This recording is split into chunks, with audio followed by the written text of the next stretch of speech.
Hi friends, welcome to my channel. ಇವತ್ತಿನ recipe ಟೇಸ್ಟಿಯಾಗಿರೋ ಅಂಥ ಕಡಲೆ ಪುರಿ ಉಪ್ಪಿಟ್ಟು ಅಥವಾ ಮಂಡಕ್ಕಿ ಉಪ್ಪಿಟ್ಟು ಯಾವ ರೀತಿ ಮಾಡೋದು ಬಿಡಿ ಬಿಡಿಯಾಗಿ ಅಂತ ತೋರಿಸ್ಕೊಡ್ತಾ ಇದ್ದೀನಿ. ಇದು ನೀವು ಬ್ರೇಕ್ಫಾಸ್ಟಿಗೆ ಕೂಡ ಟ್ರೈ ಮಾಡ್ಬೋದು, ಇಲ್ಲ ಈವ್ನಿಂಗ್ ಸ್ನ್ಯಾಕ್ಸು ಕೂಡ ತುಂಬಾ ಚೆನ್ನಾಗಿರುತ್ತೆ. ಬನ್ನಿ ಯಾವ ರೀತಿ ಮಾಡೋದು ಅಂತ ನೋಡೋಣ. ಇಲ್ಲಿ 1 ಪ್ಯಾಕೆಟ್ ಕಡಲೆಪುರಿ ತೊಗೊಂಡಿದ್ದೀನಿ. ಆದಷ್ಟು ಪ್ಯಾಕೆಟಲ್ಲಿ ಬರೋದು ಯೂಸ್ ಮಾಡಿ, ತುಂಬಾ ಕ್ಲೀನಾಗಿರುತ್ತೆ. ಲೂಸ್ ಇಸ್ಕೊಂಡ್ರೆ ಸ್ವಲ್ಪ ಧೂಳು ಮಣ್ಣು ಇರುತ್ತೆ. ಈಗ ಇದನ್ನು ಒಂದ್ಸಲಿ ನೀಟಿಗೆ ಕ್ಲೀನ್ ಮಾಡ್ಕೊಳ್ಳೋಣ. ಈ ಥರ ಅಕ್ಕಿ ಎಲ್ಲ ನಾವು ಕೇರ್ಕೊತೀವಲ್ಲ, ಅದರಲ್ಲಿ ಕ್ಲೀನ್ ಮಾಡೋಣ. ಏನಾದರೂ ಧೂಳು ಅದು ಇದು ಇದ್ದರೆ ಬಂದ್ಬಿಡುತ್ತೆ. ಈಗ ಒಂದು ಪಾತ್ರೆಗೆ ಕಡಲೆಪುರಿ ಹಾಕ್ಕೊಂಡು ನೀರು ಹಾಕ್ಕೊತಾ ಇದ್ದೀನಿ. ನೀರಲ್ಲಿ ನೋಡಿ ಈ ಥರ ನೀಟಿಗೆ ನಾವು ಮಿಕ್ಸ್ ಮಾಡ್ಕೊಬೇಕು. ಆದರೆ ಯಾವುದೇ ಕಾರಣಕ್ಕೂ ನೆನೆಯೋದಕ್ಕೆ ಬಿಡಬಾರ್ದು. ಇಮಿಡಿಯೇಟಾಗಿ ಕಡಲೆಪುರಿ ತೇವ ಆಗಿದ ತಕ್ಷಣ ಈ ಥರ ಕೈಯಲ್ಲಿ ನೀಟಿಗೆ ನೀರೆಲ್ಲ ಹಿಂಡುಬಿಟ್ಟು ಒಂದು ನೀರು ಸೋಸೋ ಬಟ್ಲಿರುತ್ತಲ್ಲ, ಆ ಬಟ್ಲಿಗೆ ಹಾಕ್ಕೊಳ್ಳಿ. ಎಕ್ಸ್ಟ್ರಾ ನೀರು ಯಾವುದನ್ನ ಇದ್ದರೂ ಕೂಡ ಬಂದ್ಬಿಡುತ್ತೆ. ಈಗ ಇಲ್ಲಿ ಒಗ್ಗರಣೆಗೆ ಸ್ವಲ್ಪ ಕೊತ್ತಂಬರಿ ಸೊಪ್ಪು, ಸ್ವಲ್ಪ ಕರ್ಬೇವಿನ ಸೊಪ್ಪು, ಹಾಗೆ 1 ಈರುಳ್ಳಿನ ಸಣ್ಣ ಸಣ್ಣ ಕಟ್ ಮಾಡ್ಕೊಂಡಿದ್ದೀನಿ. 1 ಬೆಳ್ಳುಳ್ಳಿಯಷ್ಟು ಚೆನ್ನಾಗಿ ಜಜ್ಜಿ ಇಟ್ಕೊಂಡಿದ್ದೀನಿ. ಹಾಗೆ 1 ಟೊಮೆಟೊ ಸಣ್ಣ ಕಟ್ ಮಾಡ್ಕೊಂಡಿರೋದು, ಸ್ವಲ್ಪ ಕಟ್ ಮಾಡಿರೋ ಹಸಿಮೆಣಸಿನ್ಕಾಯಿ, ಹಾಗೆ ಒಗ್ಗರಣೆಗೆ ಕಡಲೆ ಬೀಜ, ಕಡಲೆಬೇಳೆ ಹಾಗೆ ಉದ್ದಿನಬೇಳೆ ತೊಗೊಂಡಿದ್ದೀನಿ. ಇಲ್ಲಿ ಒಂದು 3 ಟೇಬಲ್ ಸ್ಪೂನಷ್ಟು ಹುರ್ಗಡ್ಲೆ ತೊಗೊಂಡಿದ್ದೀನಿ. ಅದನ್ನು ಪೌಡ್ರ್ ಮಾಡ್ಕೊಬೇಕು ಮಿಕ್ಸಿಯಲ್ಲಿ. ನೋಡಿ ಈ ಥರ ನೈಸಿಗೆ ಪೌಡ್ರ್ ಮಾಡ್ಕೊಳ್ಳಿ. ಈಗ ಸ್ಟವ್ ಹಚ್ಚಿ ಒಂದು ಕಡಾಯಿ ಇಟ್ಕೊಂಡಿದ್ದೀನಿ. ಕಡಾಯಿಗೆ ಒಂದು 3 ಟೇಬಲ್ ಸ್ಪೂನಷ್ಟು ಎಣ್ಣೆ ಹಾಕ್ಕೊಳ್ಳೋಣ.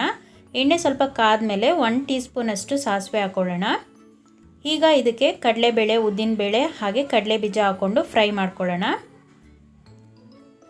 ಆದಷ್ಟು ಸ್ಲೋ ಫ್ಲೇಮಲ್ಲಿ ಇಟ್ಕೊಂಡು ಫ್ರೈ ಮಾಡ್ಕೊಳ್ಳಿ.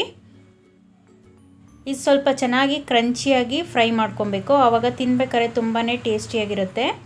ಈಗ ಸಣ್ಣ ಸಣ್ಣಕ್ಕೆ ಕಟ್ ಮಾಡಿರೋ ಅಂಥ ಈರುಳ್ಳಿ ಹಾಕ್ಕೊಳ್ಳೋಣ. ಜೊತೆಗೆ ಕರ್ಬೇವಿನ ಸೊಪ್ಪು ಹಾಗೆ ಹಸಿಮೆಣಸಿನ್ಕಾಯಿ ಹಾಕ್ಕೊಂಡು ಫ್ರೈ ಮಾಡ್ಕೊಳ್ಳೋಣ.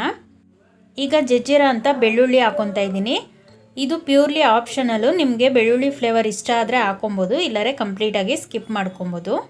ಈಗ ಇದ್ರ ಜೊತೆಗೆ ಟೊಮೆಟೊ ಹಾಕ್ಕೊಳ್ಳೋಣ, ಸಣ್ಣ ಸಣ್ಣಕ್ಕೆ ಕಟ್ ಮಾಡ್ಕೊಂಡಿರೋ ಅಂಥದ್ದು. ಹಾಗೆ ಇದ್ರ ಜೊತೆ ಒಂದು 1/4 ಟೀ ಸ್ಪೂನಷ್ಟು ಉಪ್ಪು ಹಾಕ್ಕೊತಾ ಇದ್ದೀನಿ.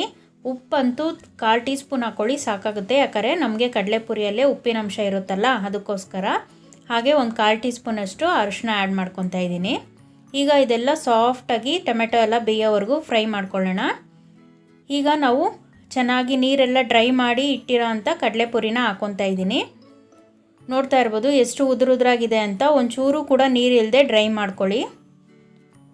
ಈಗ ಇದ್ರ ಜೊತೆ ನಾವು ರೆಡಿ ಮಾಡ್ಕೊಂಡಿರೋ ಅಂಥ ಹುರ್ಗಡ್ಲೆ ಪೌಡರ್ ಹಾಕ್ಕೊಳ್ಳೋಣ. ಹುರ್ಗಡ್ಲೆ ಪೌಡರ್ ಹಾಕೋದ್ರಿಂದ ಟೇಸ್ಟು ಕೂಡ ಚೆನ್ನಾಗಿರುತ್ತೆ, ಹಾಗೆ ಉದುರುದ್ರಾಗಿರುತ್ತೆ. ನಮಗೆ ಎಲ್ಲ ಕಡಲೆಪುರಿಗೂ ಕೋಟಿಂಗ್ ಆಗೋ ಥರ ಚೆನ್ನಾಗಿ ಮಿಕ್ಸ್ ಮಾಡ್ಕೊಬೇಕು. ಹಾಗೆ ಫೈನಲಾಗಿ ಕೊತ್ತಂಬರಿ ಸೊಪ್ಪು ಹಾಕ್ಕೊಂಡ್ರೆ ನಮಗೆ ಕಡಲೆಪುರಿ ಉಪ್ಪಿಟ್ಟು ಅಥವಾ ಮಂಡಕ್ಕಿ ಉಪ್ಪಿಟ್ಟು ರೆಡಿ ಆಗುತ್ತೆ ಫ್ರೆಂಡ್ಸ್. ನೋಡಿದ್ರಲ್ಲ ಫ್ರೆಂಡ್ಸ್, ಕಡಲೆಪುರಿ ಉಪ್ಪಿಟ್ಟು ಯಾವ ರೀತಿ ಮಾಡ್ಕೊಳ್ಳೋದು ಅಂತ. ನೀವು ಒಂದ್ಸಲಿ ಟ್ರೈ ಮಾಡಿ ಹೇಗೆ ಬಂತು ಅನ್ನೋದನ್ನ ಕಮೆಂಟ್ ಸೆಕ್ಷನಲ್ಲಿ ಶೇರ್ ಮಾಡ್ಕೊಳ್ಳಿ. ನನ್ನ ವಿಡಿಯೋ ಇಷ್ಟ ಆಗಿದ್ದರೆ ಪ್ಲೀಸ್ ಲೈಕ್ ಮಾಡಿ, ಶೇರ್ ಮಾಡಿ. ಹೊಸಬ್ರು ಯಾರು ನನ್ನ ಚಾನಲ್ ನೋಡ್ತಾ ಇದ್ದರೆ ಸಬ್ಸ್ಕ್ರೈಬ್ ಮಾಡಿಕೊಂಡು ಹಾಗೆ ಪಕ್ಕದಲ್ಲಿರೋ ಬೆಲ್ ಬಟನ್ ಪ್ರೆಸ್ ಮಾಡ್ಕೊಳ್ಳಿ. ಹಾಗೆ ಯಾವುದೇ ಒಂದು ವೀಡಿಯೋಸ್ ಹಾಕಿದ್ರೂ ನಿಮಗೆ ಇಮಿಡಿಯೇಟಾಗಿ ನೋಟಿಫಿಕೇಷನ್ ಬರುತ್ತೆ. ನೆಕ್ಸ್ಟ್ ವಿಡಿಯೋ ಮೀಟ್ ಮಾಡ್ತೀನಿ ಫ್ರೆಂಡ್ಸ್. ಬಾಯ್.